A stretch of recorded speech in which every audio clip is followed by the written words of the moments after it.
Assalamualaikum warahmatullahi wabarakatuh. Kami dari kelompok 3 mata kuliah Psikologi Konseling akan mempresentasikan hasil makalah yang telah kami diskusikan yang berjudul Dimensi Psikologis Hubungan Konseling.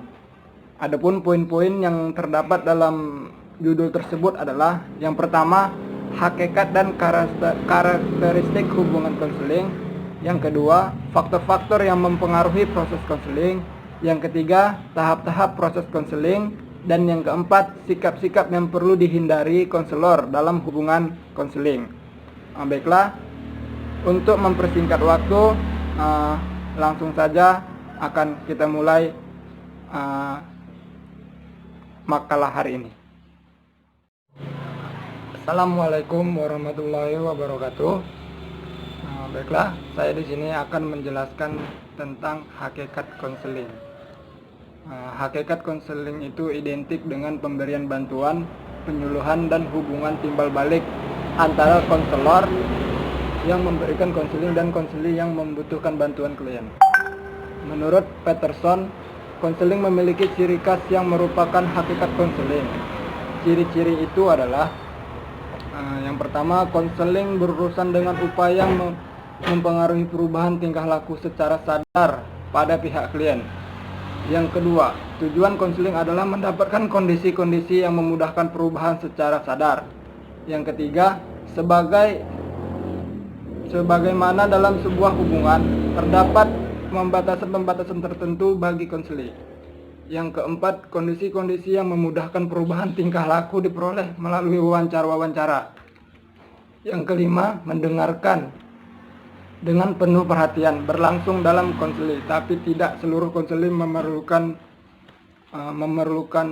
pendengaran. Yang keenam, konselor memahami kliennya. Yang ketujuh, keberadaan konseling bersifat pribadi atau privasi dan diskusi atau pembicaraan bersifat rahasia.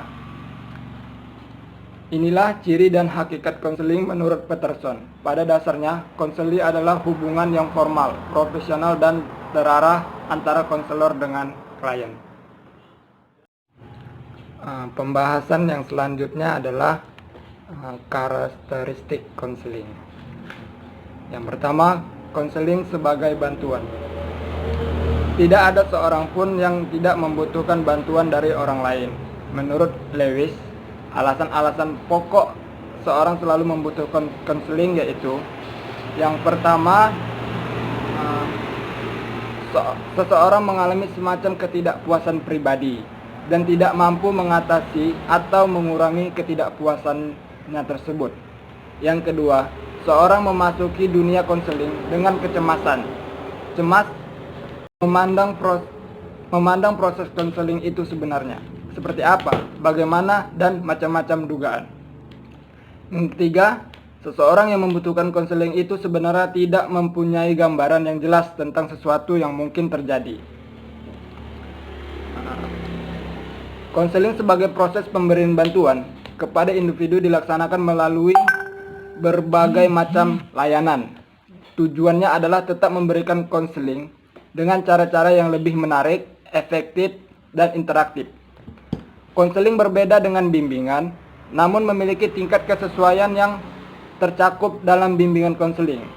Bimbingan adalah relasi yang bertujuan menolong individu dari ketidakpahaman dan ketidaktahuan dalam menghadapi sebuah permasalahan. Pelayanan BK di sekolah lebih menekankan pada cinta kasih. Dengan cinta kasih, seseorang konselor lebih empati kepada kliennya.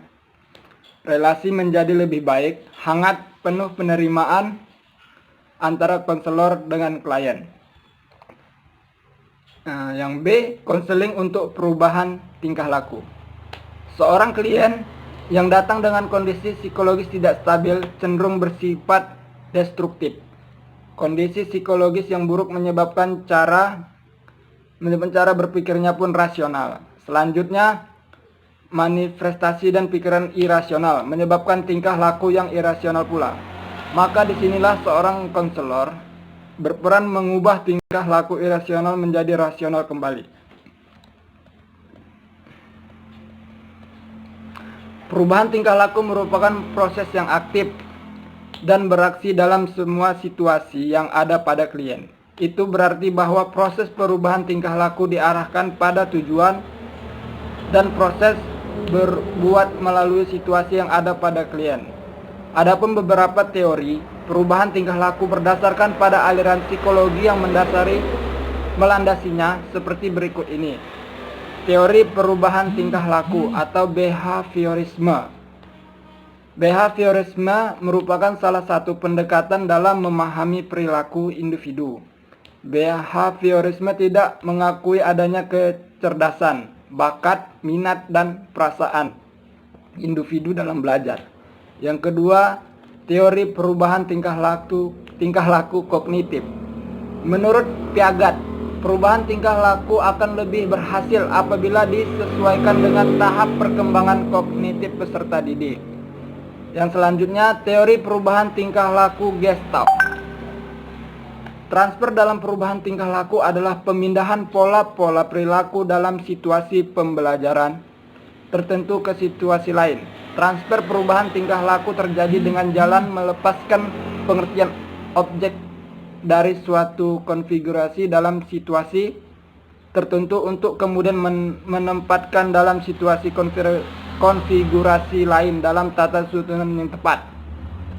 Yang berikutnya, teori perubahan tingkah laku konstruktivisme. Manusia berhadapan dengan tantangan pengalaman, gejala baru, dan persoalan yang harus ditanggapinya secara kognitif atau mental. Untuk itulah manusia harus mengembangkan skema pikiran yang lebih umum atau rinci. Proses perkembangan tersebut meliputi beberapa hal berikut. Yang pertama, skema.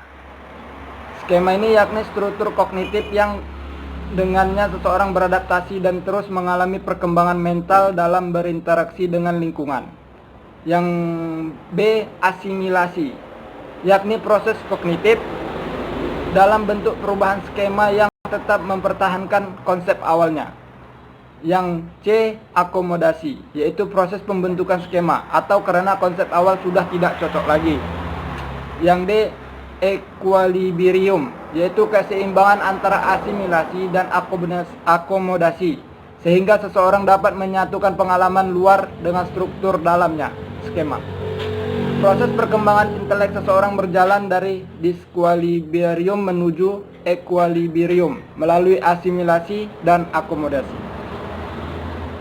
Baik, pada kesempatan kali ini saya akan membahas mengenai faktor-faktor yang mempengaruhi proses konseling. Ada dua faktor, yaitu faktor eksternal maupun faktor internal.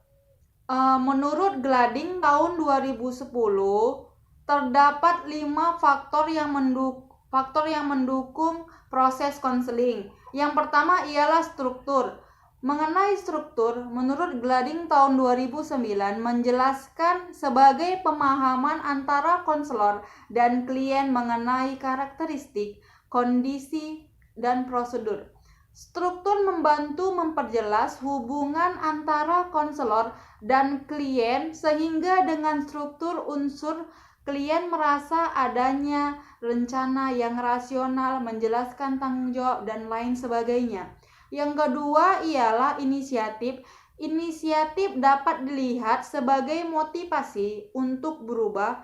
Kebanyakan konselor berpendapat bahwa klien datang akan bersifat kooperatif. Selanjutnya yang ketiga ada setting fisik. Setting fisik ialah konseling dapat terjadi di mana saja, namun setting fisik yang nyaman dapat meningkatkan proses yang lebih baik. Selanjutnya yang keempat, kualitas klien. Kualitas klien juga memiliki peranan penting sehingga kualitas dapat dilihat dari klien untuk kesiapannya untuk berubah. Konseling tidak bisa dimulai kalau orang tidak mengenali adanya kebutuhan untuk berubah, sehingga konseling baru bisa dimulai kalau orang tersebut sudah siap menerjunkan diri mereka sendiri ke dalam proses perubahan. Selanjutnya yang terakhir, yang kelima ada kualitas konselor. Konselor yang berkualitas sangat mendukung berhasilnya konseling, sehingga ada beberapa karakteristik umum yang harus dipenuhi oleh seorang konselor agar dapat membantu perubahan dalam diri klien yang dihadapinya. Saya akan menjelaskan tahap-tahap proses konseling. Dalam pelaksanaan proses konseling, ada beberapa tahap yang harus dilakukan. Tahap pertama yaitu tahap pengantaran, di mana tahap pengantaran ini berisi upaya mengantarkan klien untuk memasuki kegiatan konseling. Dalam proses konseling, konselor hendaklah harus dapat menerima klien secara hangat dan apa adanya. Setelah itu, konselor harus menjelaskan kepada klien menyangkut dengan pengertian, tujuan, dan asas konseling dan manfaat yang didapatkannya setelah mengikuti proses konseling ini. Tahap yang kedua yaitu tahap penjajakan, di mana tahap penjajakan ini konselor berupaya untuk menjelajahi atau menjajaki hal-hal yang menyangkut dengan permasalahan dan perkembangan masalah yang dialami klien. Yang ketiga, tahap penafsiran, di mana seorang konselor harus mencoba menafsirkan hasil pengungkapan dan perolehan data maupun informasi dari tahap penjajakan. Yang keempat, tahap pembinaan. Tahap pembinaan ini merupakan saat konselor mempengaruhi dan mengajukan alternatif solusi terhadap masalah yang dihadapi si klien. Yang terakhir itu tahap evaluasi. Tahap evaluasi ini merupakan tahap akhir yang berisi penilaian terhadap proses dan hasil konseling. Pada tahap ini, konselor akan secara langsung menilai proses dan hasil konseling yang telah dijalani bersama klien. Baiklah, itulah yang dapat saya sampaikan. Selanjutnya akan dilanjutkan pada materi yang lain. Baik, saya akan menyampaikan materi yang terakhir, yaitu tentang sikap-sikap yang perlu dihindari dalam hubungan konseling. Ada beberapa hal yang perlu dihindari seorang konselor yang berkaitan dengan pembentukan hubungan di dalam proses konseling. Menurut IO tahun 2003, ada 5 hal yang perlu dihindari dalam proses konseling, yaitu yang pertama, sikap acuh tak acuh. Yang kedua, tidak sabar dan mudah marah. Yang ketiga, terus memberi nasihat. Yang keempat, terpengaruh secara emosional. Dan yang kelima, tidak kreatif. Yang pertama, sikap acuh tak acuh, yang dimana seorang konselor menganggap bahwa kliennya adalah seorang pasien atau kasus yang memandang mereka adalah orang yang tidak memiliki kemampuan, menganggap mereka remeh, dan menganggap mereka rendah atau sebagai pasien yang sakit. Ada satu perasaan tidak terlibat dan kurang peduli pada diri seorang konselor. Yang kedua, tidak sabar dan mudah marah. Contohnya, konselor akan memarahi kliennya jika mereka tidak menyelesaikan tugas-tugas yang diberikan atau tidak memperlihatkan kerjasama dalam pertemuan konseling. Konselor menganggap klien adalah orang yang bandel, yang tidak bisa diharapkan, keras kepala, atau orang yang harus dimengerti karena konselor tidak punya pilihan lain kecuali menangani mereka. Hal ini harus dihindari dan tidak boleh dilakukan karena ketika konselor tidak sabar dan marah, maka klien akan merasa semakin terbebani dan akan sangat sulit membentuk hubungan yang sejajar atau hubungan yang baik dalam proses konseling. Yang ketiga, terus memberi nasihat. Terkadang seorang konselor secara tidak sengaja memberikan nasihat kepada kliennya. Mereka menganggap dalam mengambil keputusan klien terlalu bertele-tele. Hal ini dapat menyebabkan sang klien tersebut merasa risih. Yang keempat, terpengaruh secara emosional. Klien dapat memberi reaksi terhadap kita sedemikian rupa dengan menyampaikan masalah-masalah emosional yang laten atau tidak terpecahkan. Konselor dapat menjumpai dirinya sendiri merasa sangat sedih karena masalah-masalah yang dialami kliennya dan akhirnya merasa tertekan. Yang dimana terpengaruh secara emosional ini adalah konselornya ikut merasakan kesedihan yang mendalam yang berkaitan dengan masalah sang klien tersebut. Yang kelima, tidak kreatif. Ada perasaan statis ketika konselor berhadapan dengan berbagai macam kasus. Konselor tidak dapat membuat pembaruan dan sebaiknya mempunyai kecenderungan untuk melakukan hal-hal yang sama. Setiap kali konselor berhadapan dengan jenis klien yang sama, konselor melakukan hal yang sama untuk kliennya. Dengan kata lain, bersikap pasif, tidak mencoba hal-hal baru dalam memberikan treatment pada kliennya. Dalam hal ini, hendaknya konselor berusaha untuk melakukan atau untuk selalu memperbaiki kemampuan dan pengetahuan dalam rangka memberikan layanan yang terbaik bagi kliennya. Jadi, konselor sebaiknya menghindari sikap yang tidak kreatif atau sikap yang statis dalam menjalani proses konseling. Hendaknya seorang konselor itu melakukan treatment-treatment yang tidak begitu-begitu saja atau treatment yang berbeda dengan treatment sebelumnya dan disesuaikan dengan klien, dengan permasalahan-permasalahan yang ada pada diri klien. Demikianlah hasil makalah yang telah kami presentasikan melalui video ini, dan semoga Anda yang menonton video ini dapat mengerti dan paham dari penjelasan yang telah kami jelaskan sebelumnya. Lebih dan kurangnya saya mohon maaf, dan saya akhiri dengan wabillahi taufiq wal hidayah. Assalamualaikum warahmatullahi wabarakatuh.